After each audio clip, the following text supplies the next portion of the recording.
Wonderful. Good afternoon, ladies and gentlemen. Welcome to the Coaches Launchpad. We are now already in August. I know it is a busy month because school starts, business starts picking up after everyone has been on vacation, and we are getting ready to probably put our strategy for phase two of the year in our business. And today we have a great guest speaker to help us with that. But before I introduce our speaker, I want to introduce myself. I see a lot of new faces. Briefly, I'm Elena Sarango Muñiz. I am an ICF Houston member, an ICF Global member. I've been a volunteer for ICF Houston for about 3 years doing this, the Coaches Launchpad, that I started as an initiative with the purpose of educating coaches, new coaches, soon to be coaches, and even experienced coaches that want to learn the side of the business.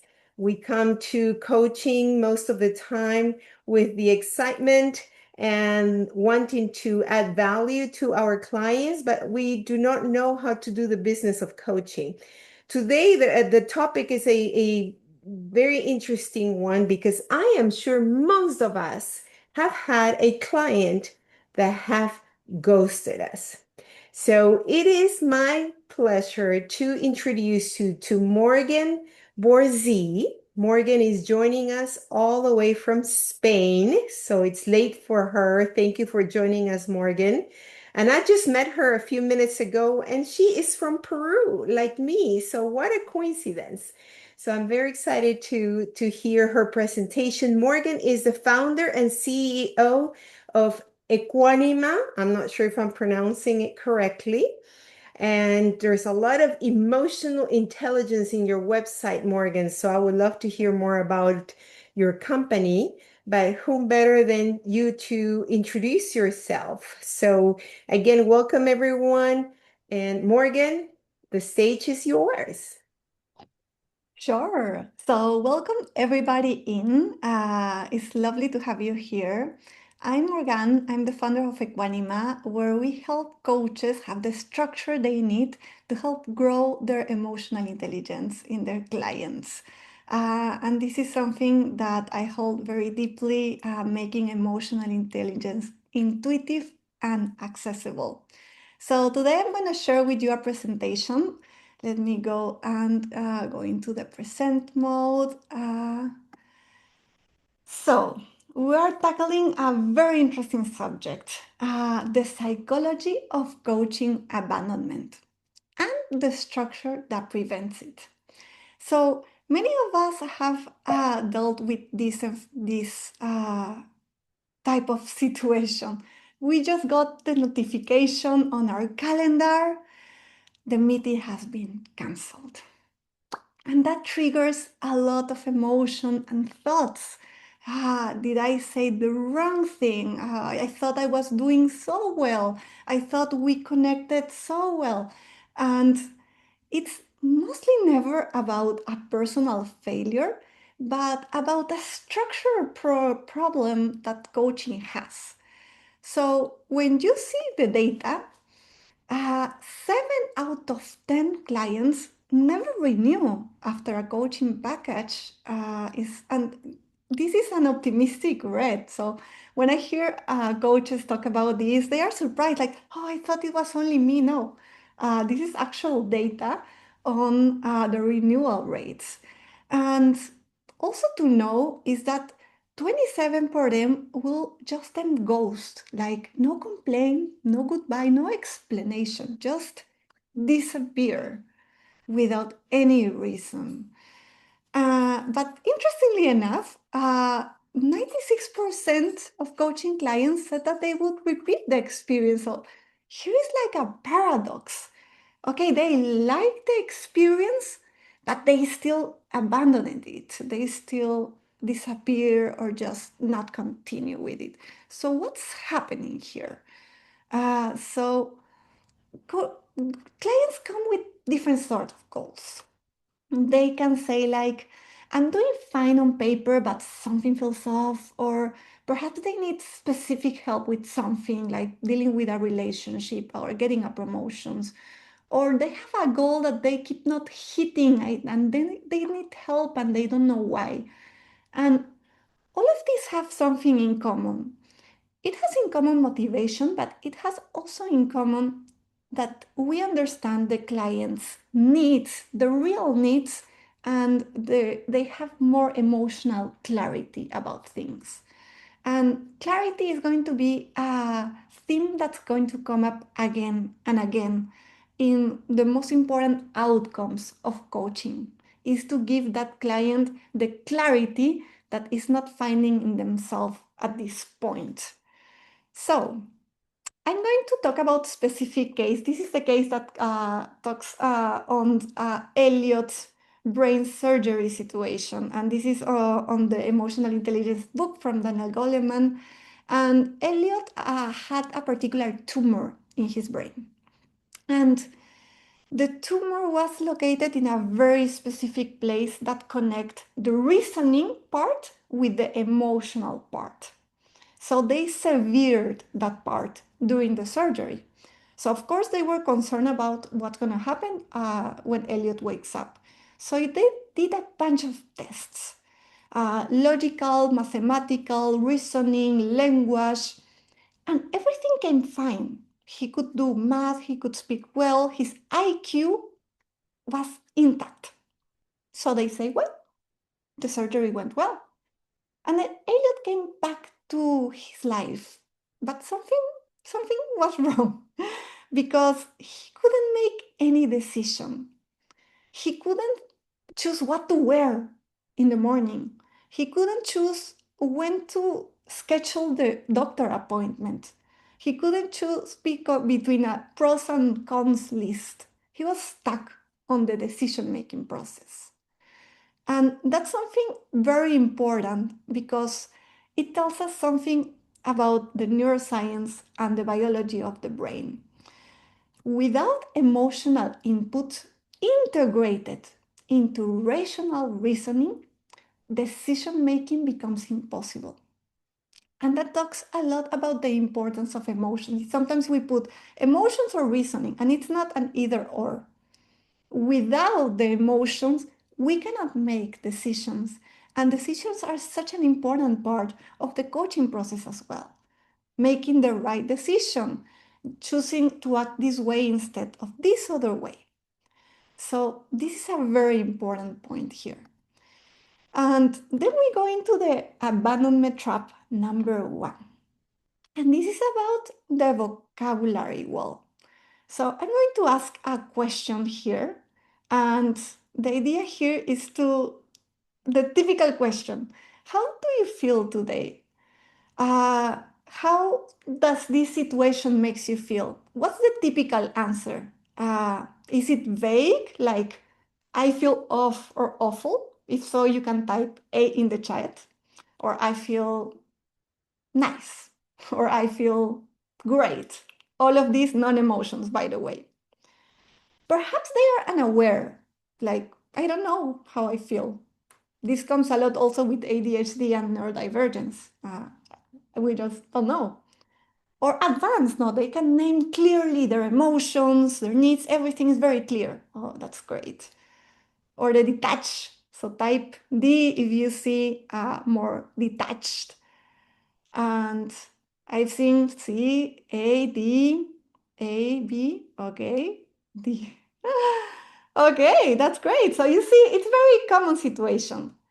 And so we still go with the how this situation makes you feel. So we go with the question, even though we know they don't have the language yet. And what happens is that they will respond with what they know. You know, it was fine. It was okay. It felt off. And then we spent the whole session working around that fine. It was really fine. Was there something behind? And The thing is here that the coachee also knows that fine was not the right answer, that you were looking for something more. So it makes them feel, inadequate, like, oh my God, like, I don't know the answer. And that makes them feel that fuzziness, that sensation of them not having enough clarity and then not being able to give you enough clarity for you to do the work with them. And then we have this problem because without a clear feeling, there is no decision clarity. So, with a feeling, there is a particular need. I feel frustrated, thus I need belonging, and my body signal was a racing heart, and was my belief. So, when we have off, there is no body signal that goes with off. There is no need that goes with off. So it's really hard to start digging and understanding the situations when the feelings are not there with that literacy. So what happens to the coachee is like, oh my God, tomorrow is my coaching sessions and I have no idea what I'm going to answer. And then the body remembers something about the session, even if you were going to a really interesting point that you found the answer after 30 minutes or 40 minutes of working with them, the body remembers that that room felt like they were failing at those questions, at those very important coaching questions that you have for them. And that feeling is what led them to cancel the session. I don't know what I'm going to say. I don't know how I'm going to respond to that question. They're going to ask me this again. I haven't figured it out. So, coaching questions are powerful, but we need to understand where our client is. And how to prevent this is knowing that if they don't have emotional literacy, to give them a map instead of a question. Give them a map. So this is important here. Instead of asking, how do you feel about this situation? Which quadrant are you in right now? And here we are using the circumflex model of emotion. It goes a little beyond the feelings wheel. And this is something that you will see also in the resource that we've put together for you. Elena is going to be sharing a link where you will see all the little resources that we have created for you that you can use in your coaching sessions. And this is one of them, is using quadrants to understand where the clients feel exactly. So you have pleasant emotions to the right side, unpleasant emotions to the left side, and then you have arousal level that ties to the body signals, which is an important data point, how it feels in my body. It feels like anger and excitement with this energy in my body, or it feels like calmness and sadness where I just, Once they locate into a specific quadrant, then we can dig deeper. Okay, if it's anxiety and fear, could it be worried, which is a typical future-oriented emotion? Or it could be tension, that is a present-oriented emotions with specific idioms, opposite feelings, possible needs, related body sensations. So locating in the map and then going deeper is something really important to find that granularity. The need behind worried might be stability, whereas the need behind tension might be clarity. So knowing to pinpoint, that's so much important for emotional regulation as well. So we go into the abandonment trap number 2.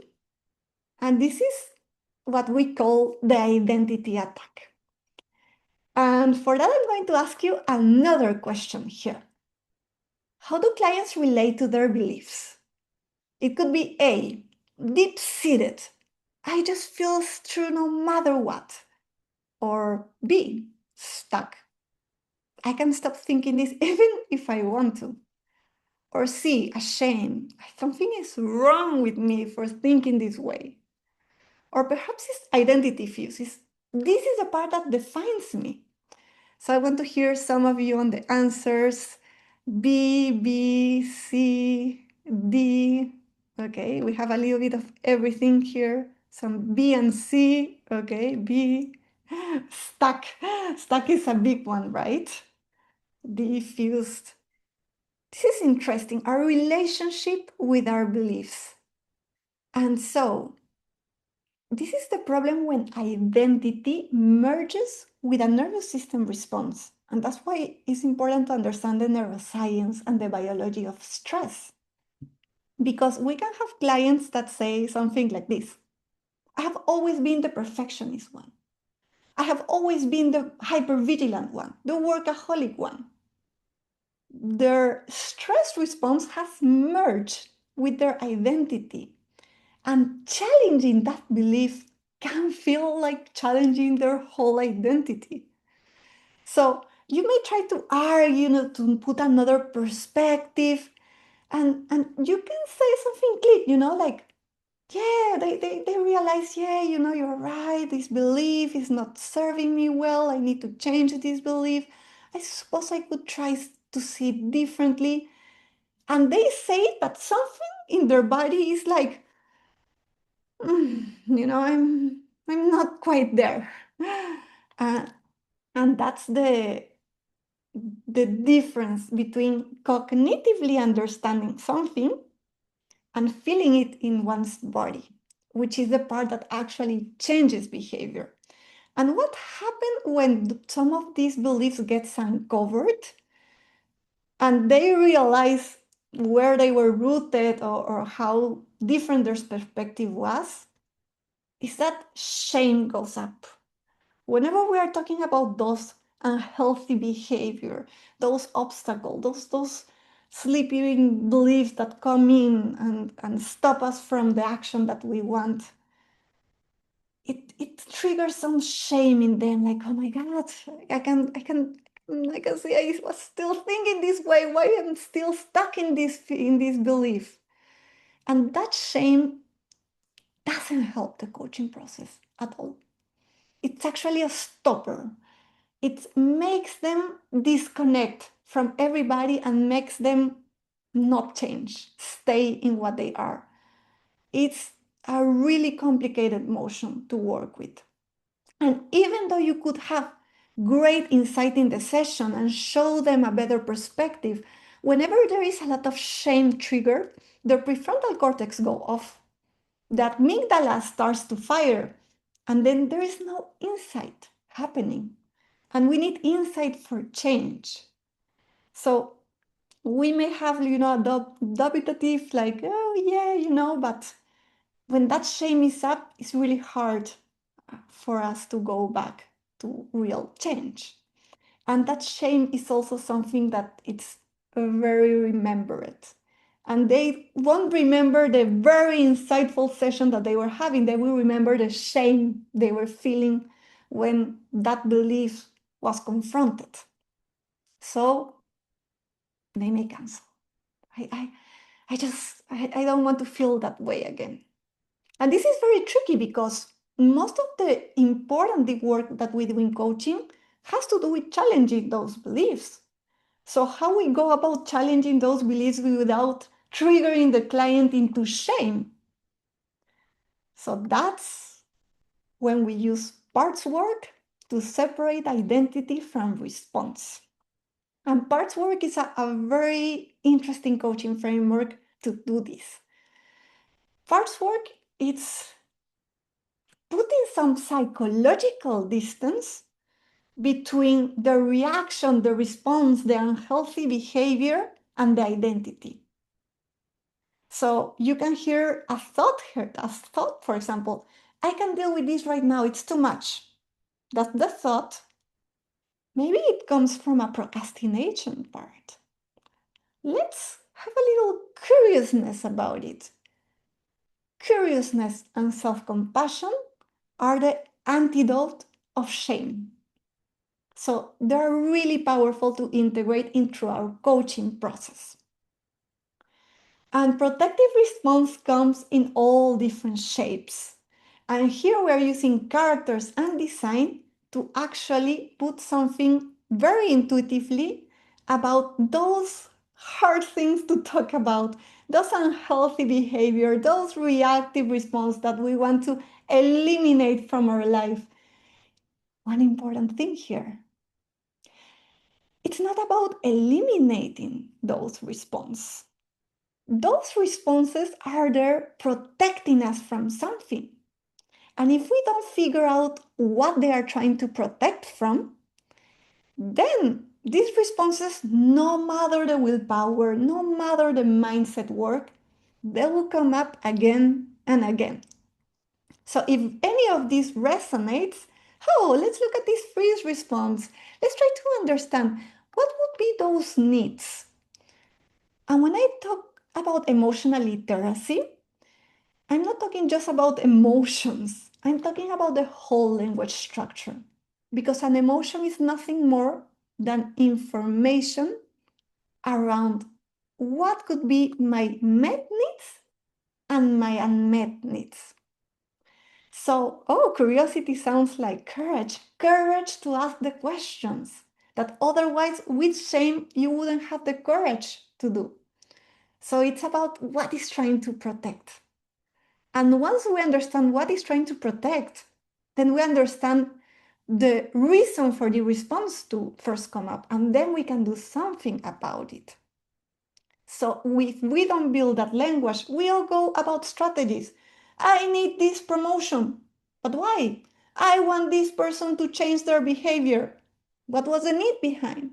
So it's not about focusing on just the actionable strategies and steps.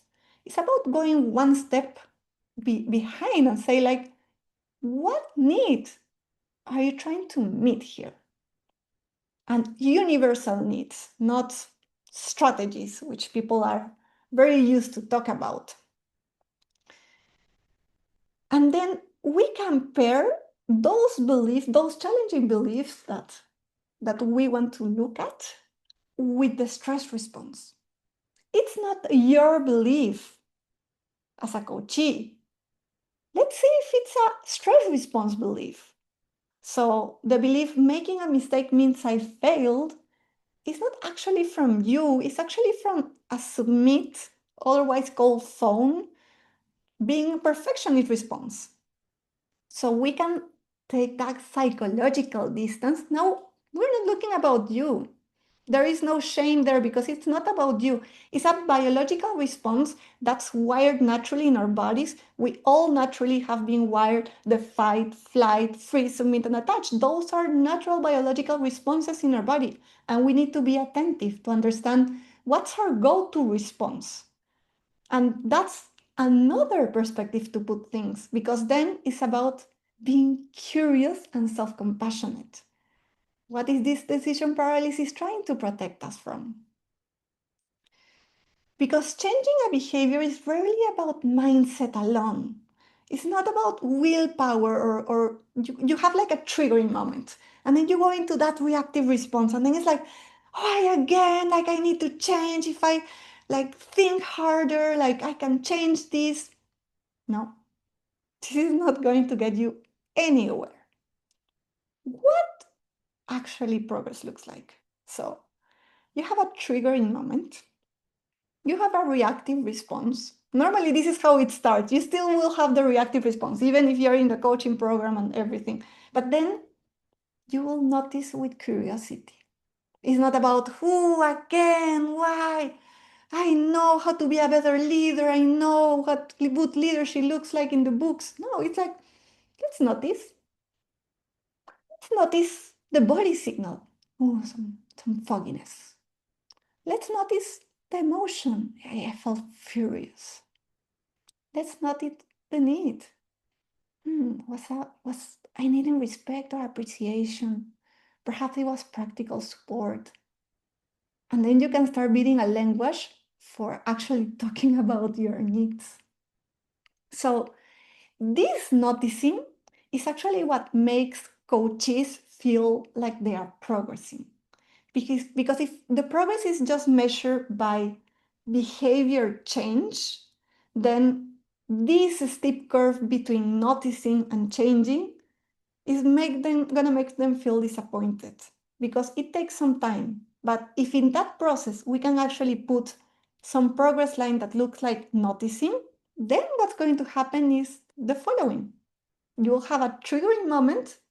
You have been trained to notice, and then you will be able to choose to either react the same way or actually no, I want a response that is more thoughtful because I know what I need and I can express it now. I have the words, I have the language.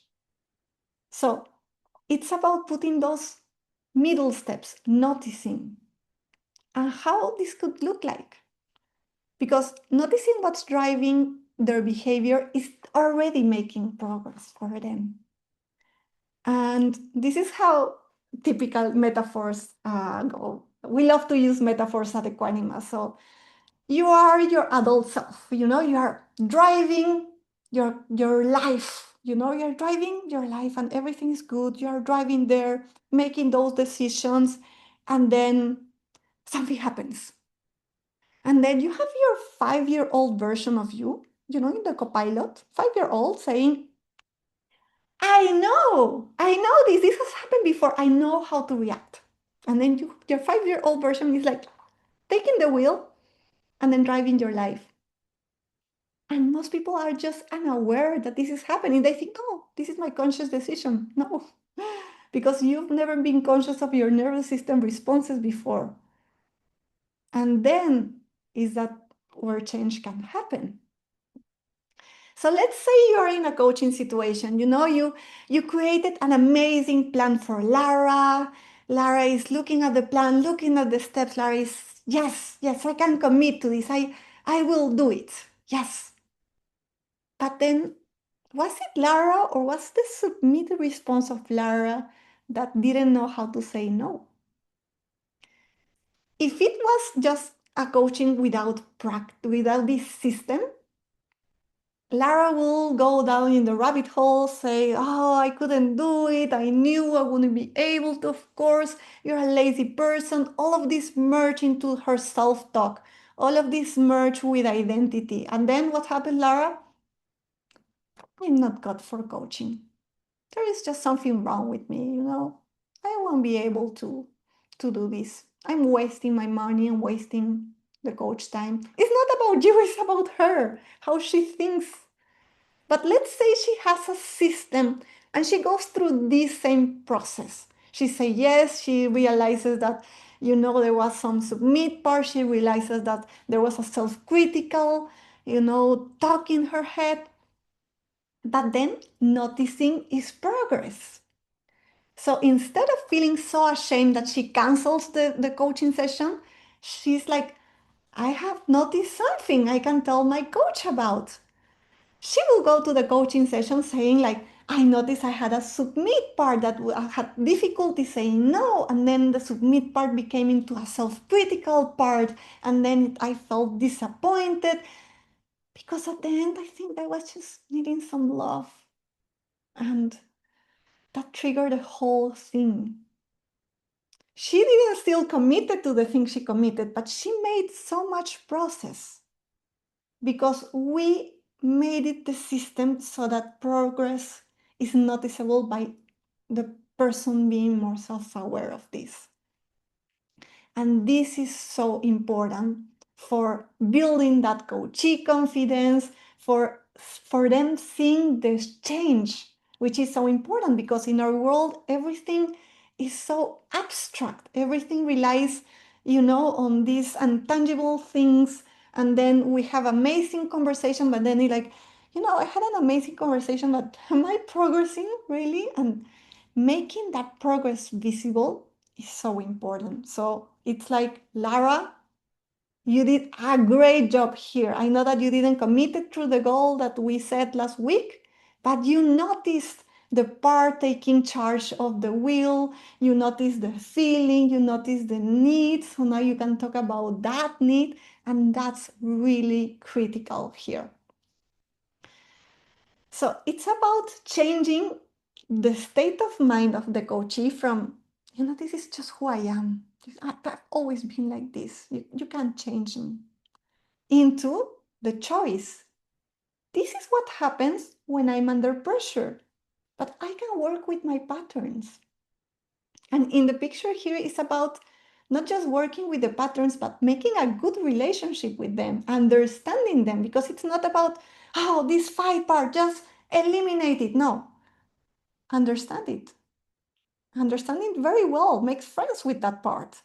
That part is probably going to be in your life forever, but then it's your choice to let her take the wheel or not.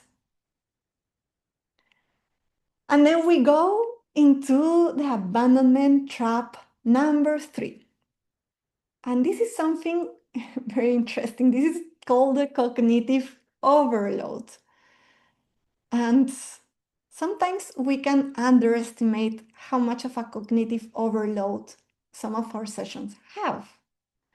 So, normally we can have, a working memory that holds just about 4 things at a time. This has been in research studies. So we have a working memory in a conversation, in whatever situation that we're having, that holds just 4 things. So when we're in a coaching session, there is a lot of things being open up, situations, stories, and then even when we have, what we say, a great conversation, we clicked with the coachee, they were like understanding that the feeling of frustration was connected to the need of practical support, and then the body signal was the sweaty palms. And you connected everything. They went through it. Yes, those things, yeah, those systems, how they are intertwined. And the coachee is like, that makes total sense. Yes, like, wow, inside, happy, excited. Like, but the thing is, that was a lot to hold. That was feelings, protective responses, belief, the story, the coachee face, what they were saying. So what happens? They go back to their life. And then, work, responsibilities, conflict in relationships, everything comes back again. And the amazing conversation that you had with so many of these abstract, emotional, intangible things evaporates. And then the worst is that the coachee blames himself. They blame themselves. It's like, it makes sense then. Why do I keep doing this? It made so much sense when I was there in the coaching session. I was agreeing, and and now I go back to my life and this happens. Like, I'm not cut for coaching. This must be on me, because it made total sense. It made total sense. And this is holding so many abstract things together in a coaching session. Coaching without time structure loses around 29% of the client. With structure, only 17. So it's, what's the structure that you give in to the clients to hold all this information together in a memorable way, so that when they are back to their life with all these pressing responsibilities, they remember what's important. How to prevent this? Make the work visible, structured, and experiential. So, one of the key points here, also seen in research, is arranging things in space significantly offloads cognitive work. So everything that we were holding in our heads, all the feelings, frustration, the needs, the body signals, when we put them in space, it's like our brain has the capacity to really intake everything. That's why when you see, this detective, this police researcher, they stick everything on a wall. They do a map, this was the victim, this is what happened. This is not for nothing. It's because it helped us think better. It's because it helped us with complex reasoning to understand the system behind, the patterns behind it. So we want to do something very similar in our coaching sessions. We want to use tools and structure so that we can offload that cognitive work into something, either a screen if you are doing remote coaching, or into a table with cards if you are doing an in-person session, even if you are doing group sessions. When things are visible, Our brain can think more thoroughly about many other things, and this will be remembered much more easily. And visual and image are remembered much more easily than just words. So when we're talking about such an abstract things like emotions, it's really important that we have somewhere to put those, space to arrange them so that they can stick in the client's head whenever that overwhelm, that stress of daily life come. It's like, oh, my tiger, oh, the tiger. I won't forget the tiger. The tiger is here again. This is a passive aggressiveness now, okay? It gives them that metaphor to hold on to otherwise quite complex things like sympathetic nervous system or parasympathetic nervous system. I've seen so many neuroscience courses there that talked about all of these, very technical jargon that you honestly don't need because the client won't talk about parasympathetic system, but they will remember the tiger. They will remember the visuals. They will remember the experience. So that comes from that structure. That complexity comes into what's the flight response, what are the body signals, and when you have a perfectionist part, what are those body signals, those needs, the decision paralysis. We can space that out and we can give clarity. Clarity is such so important for the coachee because then it's like, okay, wow, this is insightful, this is really sticking. I haven't seen this before in just a nice conversation with somebody. So physically performing an action beats hearing about it. When they can physically move things, when they can co-create something, it lasts so much more. It makes the learning last so much more. So whenever you can use any sort of tools, physical tools, cards, space, moving things, that really helps out a lot. And it helps the clients have a better engaging experience that will likely make them come back. So you can use that also if you have organizational settings, if you do business coaching, having things that they can move as a group and they can all see, and we're going to talk about this now and then this. Is much better than just having a conversation and putting them on the spot. It's like, oh my God, now it's not even just you and me. It's like all my group is going, how do you feel? Like, don't want to go there. Can another person, respond the question? No, no, no. Let's put some cards in the table. What do you relate to you most? This card. This is different. It's a more gentle entry point into having that conversation and that feel much less lighter than just having, a language-based conversation about these things that sometimes can feel very heavy if we don't have some tool that can help us make it feel lighter. So we've seen 3 types of ghosting, 3 types of abandonment, and 3 strategies. So mapping instead of asking questions, especially when you perceive that there is not much emotional literacy in your client, is about guiding them instead of putting them on the spot. Again, if you have also ADHD or neurodiversity in your clients, this is even more important. They don't like to be put on the spot like this. Even if your coaching questions are great, perhaps they're not just in the level yet. So we want to orient them first. Then second, parts, not identity. It's not about your belief. It's about this stress response belief. And we can be curious about that because that's a natural biological response to stress. And we can be self-compassionate to it because it's trying to protect you from something. What may this be protecting you from? And then 3, having visible experiential structure. Things that stick on the mind, that make it memorable, that make it engaging, and then make that cognitive load offset. So here I'm Morgan. We have a program that we are really proud of. It's the Advanced Integrated Emotional Intelligence Certification. It's ICF accredited, so it works perfectly towards your renewal credits. We have 22 core competencies, 8 resource development. It's a 6-week program, completely self-paced, with a year to finish it. So depending on your commitments, you can really pace it out. We have physical tools and digital tools. The physical tools will be shipped to you. The digital tools you can have access. And then you have live Q&A sessions and mentorship with that investment of $1,950 and with a 14-day money-back guarantee, with our next cohort starting on September 8th. You have here the URL and the QR code that you can scan for more. And again, I'm really happy to have you all here.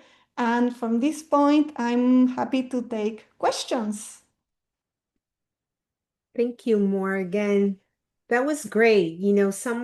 I know most of us are very familiar with the science of emotions, or at least we know that emotions are always present in our coaching practice.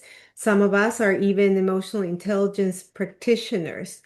Um, but your mapping, the whole three-step, I found it very interesting because even though I've kind of been using some of the tools that I've been learning to move it from, like you said, cognitive to something more visual or visceral. Um, I think this structure, that system that you've presented, is I'm sure very efficient, very impactful on the clients. So thank you for sharing that. All right. So what questions do we have? Yona asks, Morgan, how often are the cohorts starting if 9/8 isn't a good time? Oh, so it depends on demand. Normally we have a monthly cohort starting, but we have a limited amount. So we only take 25 people per cohort because we want it to be very human-based and human touch because of the one-on-one mentorship. At the end, every coachee has a different niche. They may dealing with different type of difficulties or challenges, and we want for them to integrate it in the best way for them to achieve the results that they want, so that they don't spend 80% of the time just trying to find new clients, which honestly, you don't enter coaching to find yourself just looking for clients. You want to do the impactful work. You want people to progress. And when you see that people, are committed and they want to progress, but then abandon, that for you to have tools for that, I think is one of the best investments that you can have, so that you can see that progress in those people and they can feel confident that they are progressing with you. Great. If you have any questions, feel free to come out of mute or raise your hand. While people think about their questions, Morgan, I do have a question. So how do these tools work when you're working with a client virtually? So we have a set of web tools. So we have the Equanima awareness canvas. So you can have all of those cards in a sort of mural style, and you have specific activities that you can do with them. So you can see those patterns in the screen, and then that offload can come in. So we have the emotional map. So we see on the screen a little bit of how the emotional map works, and different tools that make this work much more experiential and less so in the just language level. Mhm. Great. Thank you. Okay, Um, so we have a questions. How, yeah. how these tools could prevent them for ghosting or business solution. So we've talked about different type of ghosting. We're talking about the shame ghosting. We're talking about the ghosting that feels that they are not progressing or they're committing to things that they cannot come or follow through. And this is the most interesting ones, because these are people that do want to get better, do want to find more joy in their life. So these are the people who will actually make much more impact and who can really turn their life in a different way, because we have normalized pain so much in our society, and people are like, just no, yeah, that's how life it is. And when they reach for some help, if that first experience come off, make them feel shameful without you wanting that, then that's a good client that shies away, a good client that abandons them, that abandons coaching, and probably abandons all type of support because of those beliefs in their head. So it's not just about the tools, it's about a system and methodology and using the right coaching frameworks to create a more self-compassionate view, so that these clients that have a lot of potential don't abandon because of shame issues, because they merge their identity with a parts, because they thought that they were failing at coaching because they couldn't commit through the goals. So it's about changing that perspective. Let's see. How do you incorporate these learnings in the first discovery or first coaching session? One of the most likely times to lose a client. That's actually very true. And the first session are so important. So all of these different pieces of the systems, feelings, needs, body signals. Some people are likely to start something somewhere different. Some people like to start with the needs, or some people like to start with the body signals. And it's about creating that structure for them. So let's talk about a situation and see how things interconnect.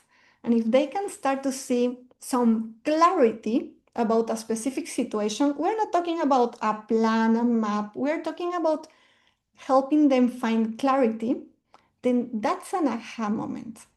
That's a moment where they said, I look at things in a way that I couldn't look on my own, because that system gave me so much clarity about that situation. And that's a very important moment. Instead of just, making a roadmap, making the goals, it's about understanding really deep a little bit about where they are going to, where they are trying to go from. Okay. Okay, what is the recommendation when a client starts ghosting? Interesting one. Approach them again or leave them at all, particularly when ADHD is at play. So, ghosting is a stress response, it's a nervous system response, it's a flight. So, understanding that this is a nervous system response, I would say always approach them back with the same lens. Hey, I notice it, perhaps there is a flight response there. Let's look at with curiosity. So instead of just going, hey, you ghosted, why is that? No, it's not about putting them on the spot. It's about making them aware of that ghosting behavior and then being just curious about the behavior. It's not about them, it's not about their decision, it's getting curious about that behavior. Maybe there was a need behind that response, not about them, about the response, that psychological distance. And then it opens the door to that self compassion curiosity and say, okay, there might be something about that. And the client might not even have realized that it was a stress response. So, giving that light into that is really helpful, especially for those clients who just disappear, ghost out, and then making that awareness there. Can you say more about the balance on when the coachee feels challenging and how the coach should approach those situations after they have started canceling? It's always about asking about the needs. And that comes back to the emotional literacy back, because people may not have awareness of their needs. They may just feel like, oh, that felt uncomfortable. And then, I'm not going back again. So when we challenge, we don't want to challenge who they are. We want to challenge their responses. And that's a very important distinction. So we want to challenge the beliefs of a part, not the beliefs that define them. And if we approach it in that mindset, it's less likely that they're going to feel challenged themselves. It's like, okay, my coach is challenging a stress response. And that already feels very different than challenging identity or what they think is identity, but we know it's not because it's a stress response, but they don't know that. So it's about giving that clarity in that distinction. Morgan, before you go into the next question, how would you phrase that challenging? If you were the coach, how would you challenge the client in the way you just described it? So let's say, for example, that a client says, I feel like if I have any mistake, this will ruin my reputation. That's the belief. Okay, we can look at, okay, that's the belief. Do you think that this is a parts belief? So may there be a stress response that's particularly holding that belief? And then you can show, for example, in the toolkit, we have visuals about those responses that you can show the client. And then, okay, can it feel more like a freeze, like a submit? The client will likely pivot or resonate with a specific response. And then, okay, so if it's, for example, a submit response who wants to be a perfectionist, what could be the need behind that response? Notice we're not challenging we're not saying that's a bad belief to have, that's a belief that we need to reframe. We're not saying any of that. We're making it then be curious about that. Curiosity is key. What could be the need behind? Let's uncover that. Maybe I need to feel respected. I need to feel like my job matters, like I feel appreciated. It's about building that relationship with that response. And the belief that we want to challenge is just the initial point. And then once we have the need there, perhaps the need of appreciation, it's like, okay, what could be other ways that we could meet that need? Okay. Now we're thinking strategies. Okay. It could be that I tell my boss what I really want, or perhaps I have a talk, or then we can talk about strategies, but noticing you're not challenging the behavior, the thought directly. You're going in a different way. And then by going in a different way, then that thought, that belief is framed differently. And the next time that that belief comes back, it's not about, oh, bad belief. Like, let's take that belief away. It's like, oh, needs. What's my need here? And then it goes in a totally different mindset for the coachee. Thank you. Very helpful. Oh, tell us your story. Wow. This is a very personal one. I have been suffering with anxiety and panic attacks for most of my life. And it was really hard. I went through coaching, through therapy many different times. And it was until many, many years that I found therapists actually that instead of just asking questions, taught me psychoeducation, taught me about the nervous system response, taught me about the latest research between stress and chronic stress and trauma, which at the beginning I didn't believe I had any sort of trauma because my life was, there was no accident, no catastrophic event, no anything, but there was a constant issue with my needs not being met as a child. And I wasn't aware of that. And that made a particular stress response come up very loudly. And until this point, I was so critical about my response. I had a submit response. I couldn't say no.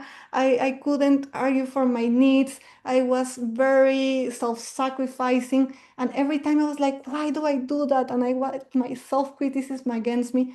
When I learned this, I was so interested in her psychoeducational approach. It was all very technical, and I come from an educational user experience designer set. So my thought is how to make all of this into something that is intuitive, easy to explain, that has storytelling, that has characters, because it can be that this knowledge is rocket science. It's not rocket science. And why do we spend a life into getting into a person that can explain that instead of just asking you questions? And this was very important, and it led me to go to the Trauma Research Foundation and get accredited with them into how chronic stress and trauma works in the body. And this is a niche that's very small in terms of who can access it to it. And coaches think like, trauma is for therapy. I don't deal with that. But reality is that we all deal with chronic stress and trauma. Chronic stress behaves in the brain very similarly like trauma. And it's not that we are going to teach to heal trauma. It's about us making aware how trauma works, when to refer to a therapist, how not to re-traumatize a client, because we are not here to do any, past work, therapy work. We are here to go to the future, how we can help this person navigate their life from the future now. But without us being aware of that, it's very complicated. And for me, I feel that every caring profession should know about how chronic stress and trauma work in the man. That's why our certification is also trauma informed. Not for you to heal trauma, but for you to understand what it does to the body, because we cannot have an honest conversation about emotional intelligence without taking care of the elephant in the room. How many of your clients are chronically stressed? Come on. And can we make our blind eye about this, about how chronic stress works in the body and how it blinds us from our self-awareness? So this is very personal to me. And it has been my passion to be able to group with a multidisciplinary team of psychologists, researchers, and educators into creating a methodology that actually make it more accessible for people and that can help uh, the coaches, because then you are going to make the impact. And if you have the best tools for you to make that impact happen, then our job is done. We are making that impact across, and that's our mission. So thank you for the question. Yes, thank you, Quico, for the for the question. And thank you, Morgan, for the answer, because that was very vulnerable. You share your story with us, and now it's even a better connection we can make with what you have created here and the problem that you were trying to solve. And I think as coaches here, when we're trying to find the why behind why we do what we do, we always try to, or we forget that there's a compelling reason behind everything of why we're doing what we're doing and why we want to help others. So that was a perfect example of how to come up with a why. So thank you so much. I found this very interesting. I appreciate, Morgan, what you share with us and spending your late evening with us first thing this week. I invite you to visit Morgan's website. I put the link earlier. I'll put it again in a second. But she has a lot of resources in her website. I was looking at it earlier. So explore and maybe connect with Morgan. Are you in LinkedIn, Morgan? Yes, I'm in LinkedIn, Morgan Borsi. My name is very unusual, so you won't find many people with my name, and you will find me as a founder at Equanima. So yeah, you feel Excellent. free to go there and add me as a connection as well. And I'll add you because right now, what I would like to do, if you don't mind, Morgan, stopping sharing, and I want to take a picture of all of us present here today. We have the tradition to post a picture with our speaker in LinkedIn, and I will tag you, of course, and I will tag ICF Houston so you guys can like the post, make comments in the post about the presentation, and thank you all for joining us. So I will I go think that there ahead. was a link to be shared. I don't know if everybody got the link because it was somebody asked about the toolkit. Oh So yeah, I can. Is that the? Yeah, it's right here. perfect. So So you can thank you go for the there, download the visual toolkit so it can help you with your sessions. And you can find also more information about this methodology, the parts work, and the nervous system work. So thank you all as well. Thank you, Morgan. So if you want to be in the picture, make sure you put your camera on and a big smile, and I'll tell you when I'm going to take that picture. Oh, Juan Carlos, nice to meet you. You're there. All right. I couldn't see your chat conversation, unfortunately. Okay, so I will. There's Betsy. Okay. Ready?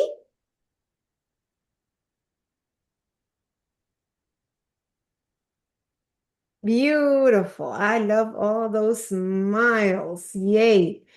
All right. It is 1:02. Thank you for staying for the picture and have a great week, everyone. And I'll see you next month. Thank you, Morgan, again. Thank you all. Take care. Bye bye. Bye.